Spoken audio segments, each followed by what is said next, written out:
see what I see?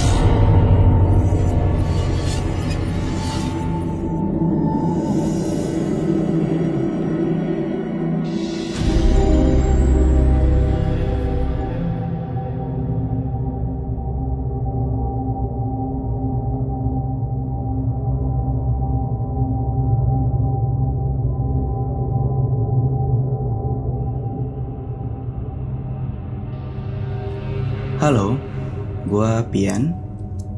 Sebelum dengerin cerita ini, buat yang belum dengerin, gua saranin kalian dengerin dulu episode sebelumnya.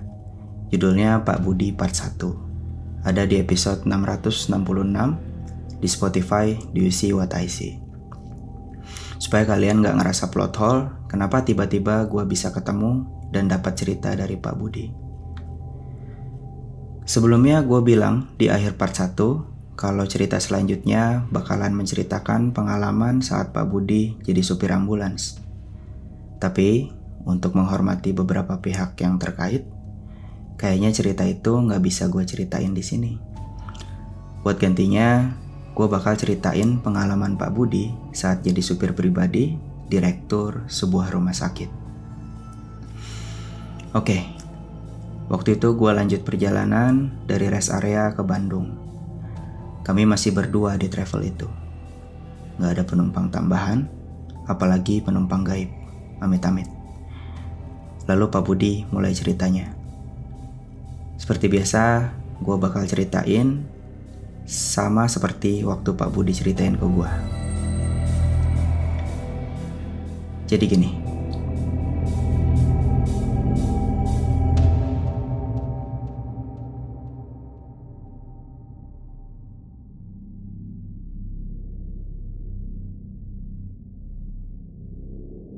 Setelah 2 tahun saya kerja sebagai supir ambulans, direktur rumah sakit di tempat saya kerja itu butuh supir karena kabarnya beliau pada saat itu sering merasa kurang sehat. Kurang tahu pasti sakitnya apa. Saya selalu panggil beliau cukup dengan sebutan Bapak. Dan istrinya saya panggil Ibu. Buat saya justru lebih senang jadi supir pribadi Bapak. Selain gajinya lebih besar, kerjanya juga nggak pakai shift. Lebih dari 8 jam kerja juga udah dihitung lembur. Pokoknya lebih enak lah kerja ikut Bapak. Tiap pagi saya bakal naik sepeda ke rumah Bapak, lalu nganter Bapak, Ibu, dan putra sematawayang mereka. Dek Fajar namanya. Pertama ke sekolah dulu, habis itu baru ke rumah sakit. Nah, kebetulan memang Bapak dan Ibu ini kerjanya di rumah sakit yang sama. Siangnya saya bakal jemput anaknya dan ngantar pulang dari sekolah. Baru sekitar jam 8 atau kadang jam 9 malam, saya bakal jemput Bapak dan Ibu kembali ke rumahnya. Begitu terus setiap hari, kecuali hari Minggu. Sedikit cerita, kadang kalau pas Bapak kelihatan lemes, pucat terus senderan kepala gitu, Ibu pasti berusaha ajak Bapak bicara, sampai Bapak buka mata. Entah diguncang pelan badannya, atau ditepuk-tepuk pipinya. Saya ngeliat dari kaca spion, ya gak berani komentar apa-apa. Takutnya dianggap lancang. Kalau saya coba ingat-ingat, ya dari awal saya jadi supir pribadi, Bapak tuh ya udah seperti itu tiap pulang dari kantor. Kalau pas pagi ya kadang pucat, kadang lemas, tapi kadang ya biasa aja kayak orang normal gitu. Mungkin emang umurnya juga udah tua kali ya. Sampai hari itu tiba, saya sampai di rumah Bapak sekitar jam 5 seperti biasa. Tapi saya heran, kok si Mbok yang bukain gerbang kelihatannya panik. Terus minta saya cepet-cepet nolongin Ibu di dalam. Gak banyak tanya, saya langsung lari masuk ke dalam. Ternyata Bapak udah tergeletak di lantai. Dari kepala sampai bahunya ada di luar kamar mandi, sedangkan sisanya masih ada di dalam. Ibu nangis histeris. Dek Fajar berdiri gemeteran di samping badan Bapak. Saya langsung angkat badan Bapak dibantu si Mbok. Setelah berhasil masuk ke mobil, langsung saya ngebut ke UGD. Waktu itu hanya Ibu yang ikut. Terpaksa Dek Fajar gak saya antar ke sekolah hari itu. Begitu sampai di UGD, langsung dilakukan pertolongan dan pemeriksaan. Setelah 2 jam mendapatkan penanganan medis, Bapak dinyatakan meninggal.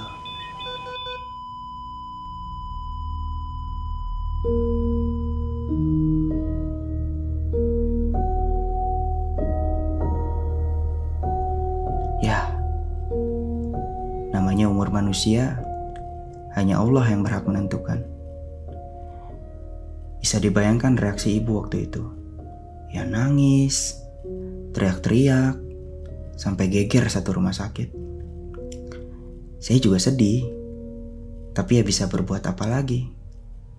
Ya udah, hari itu saya akhirnya harus nyetir lagi mobil jenazah. Cuma kali ini yang saya antar adalah Bapak. Orang yang tiap harinya saya antar jemput dalam keadaan bernyawa. Sekarang yang saya antar cuma jasadnya aja. Pasca musibah itu, saya jadi kasihan lihat ibu dan Dek Fajar. Tiap hari pasti saya lihat mata ibu sembab. Paling kasihan ya Dek Fajar. Tiap siang pas saya jemput sekolah gitu, pasti dia cerita kalau tiap pulang kerja pasti ibu masuk kamar terus gak keluar lagi sampai pagi. Sampai kurang lebih 2 minggu setelah kepergian Bapak.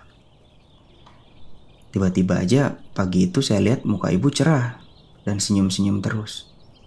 Pokoknya kelihatan jauh beda dari sebelumnya. Ya saya sih senang aja lihat perubahan ibu yang menurut saya jadi lebih baik. Mungkin ibu udah ikhlas dengan kepergian Bapak. Tapi heran ya, beberapa hari berikutnya saya lihat ibu makin kurus. Walaupun selalu terlihat ceria, cuma mukanya kayak orang lelah, agak pucat, terus makin tirus.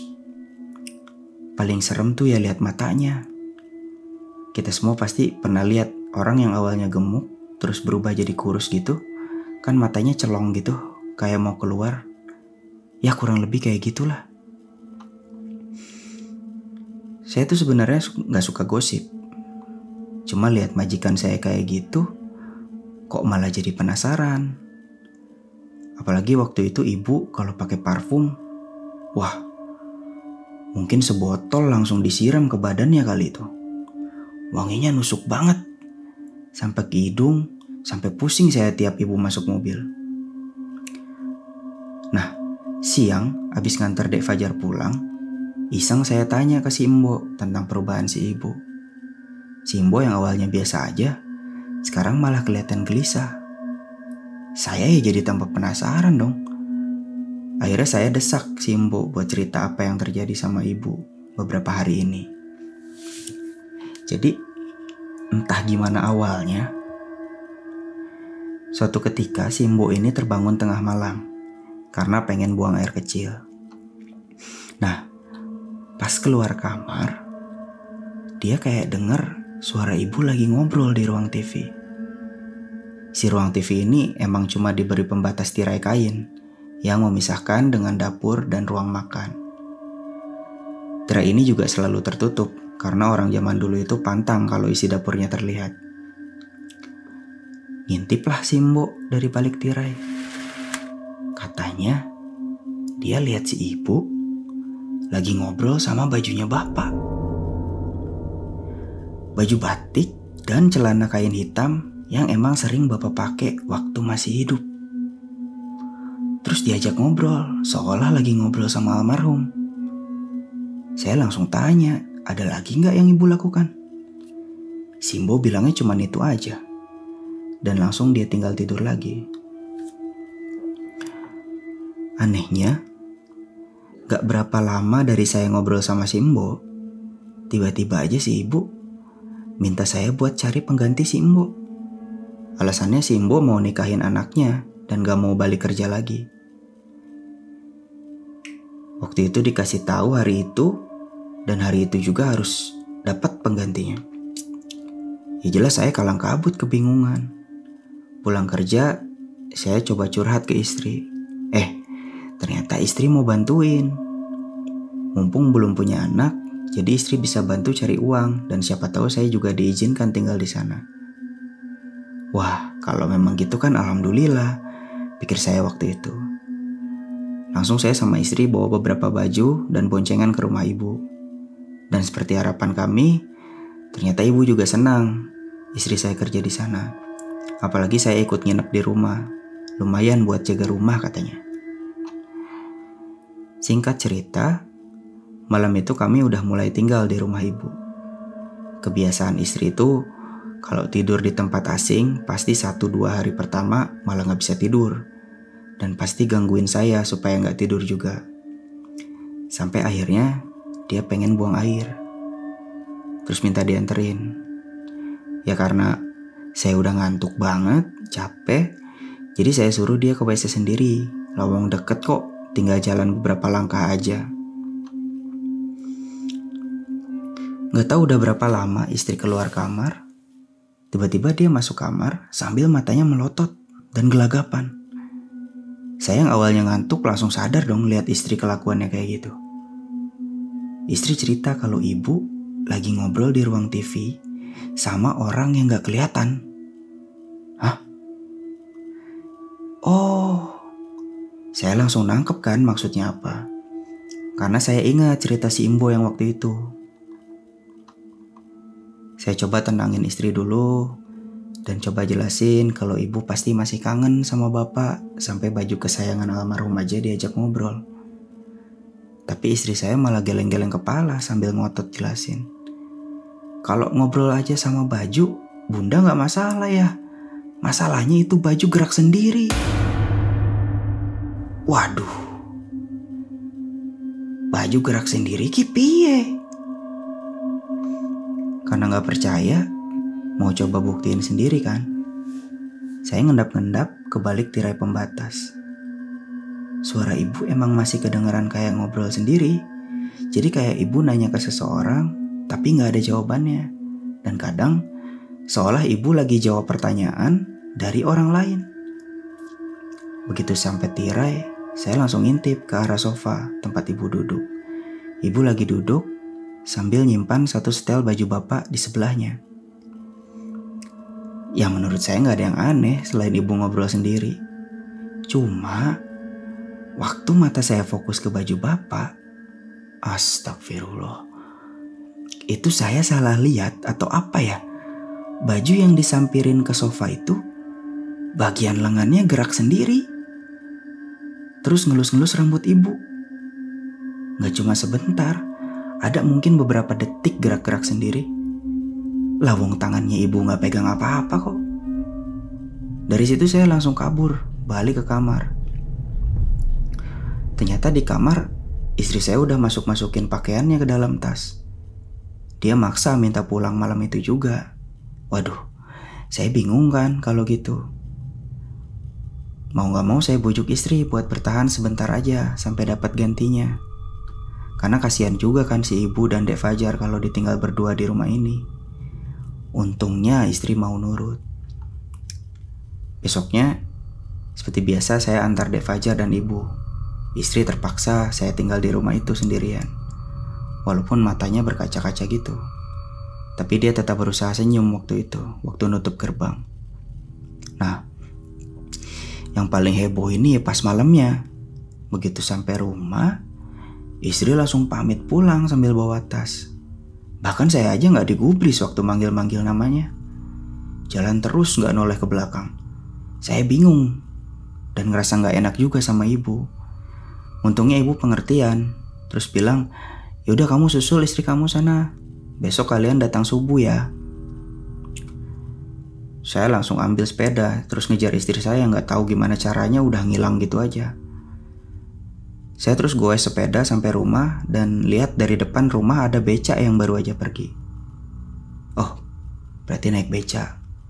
Begitu sampai rumah, saya langsung tanya tuh, ada apa dia kok pergi langsung tadi? Akhirnya dia bilang, bunda gak mau lagi balik ke rumah itu.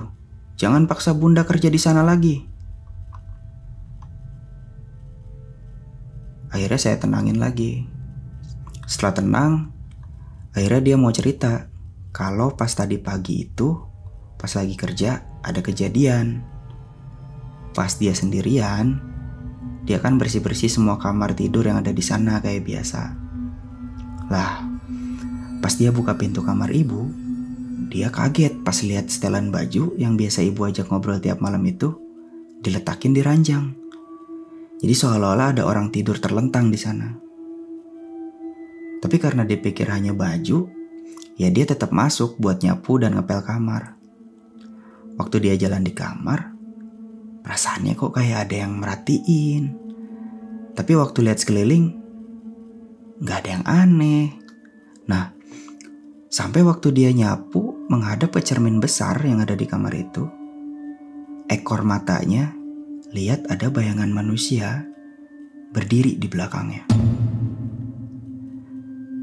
Refleks dia langsung lihat ke cermin. Ternyata yang dilihat berdiri itu setelan baju almarhum. Berdiri tegak, seakan ada badan di dalam baju itu, tapi gak kelihatan. Refleks dia langsung lihat ke kasur, dan emang setelan bajunya udah gak ada di sana. Gak pikir panjang, dia langsung lempar itu sapu, terus lari masuk ke dalam kamarnya. Ngunci diri sampai saya datang. Yang lebih parahnya lagi, selama di dalam kamar, dia dengar kayak ada yang berusaha buat masuk. Dari mulai handle pintu digerakin, jendela kaca dipukul, sampai daun pintu kayak digaruk benda tajam gitu. Gimana gak tersiksa coba seharian diteror sendirian di dalam kamar terus gak bisa ngapa-ngapain. Setelah dengar ceritanya, saya akhirnya paham kenapa istri jadi emosi dan ketakutan gitu. Singkat cerita, akhirnya saya berhasil cari ganti Simbo. Walaupun kabarnya juga gak betah lama kerja di sana, gak tahu kenapa. Lalu, saya coba minta tolong ke bagian personalia rumah sakit buat dipindah ke bagian lain aja. Alhamdulillah, semua berjalan lancar. Ya, gitulah cerita saya. Mungkin emang gak seseram cerita yang lain ya. Sama maaf ya kalau ceritanya agak berbelit, kata Pak Budi mengakhiri cerita.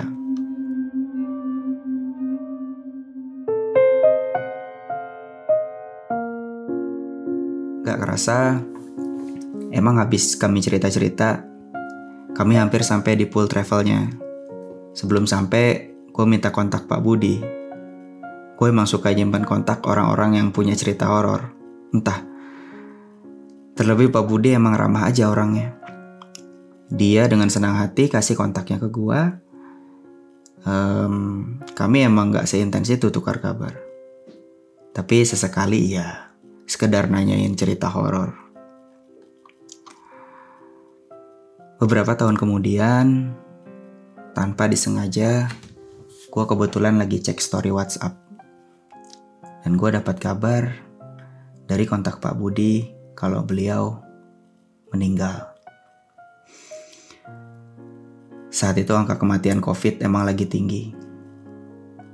Terpukul rasanya. Dan gue langsung inget kata-kata Pak Budi waktu itu. Ya, namanya umur manusia, hanya Allah yang berhak menentukan. Buat Pak Budi, makasih udah mau berbagi ceritanya di sini. Dan buat yang dengerin episode ini, gue minta tolong ke kalian semua untuk kirim doa buat Pak Budi. Stay safe, stay healthy semuanya, tetap jaga protokol kesehatan. Gua Pian, dari Terbangun Tengah Malam, pamit.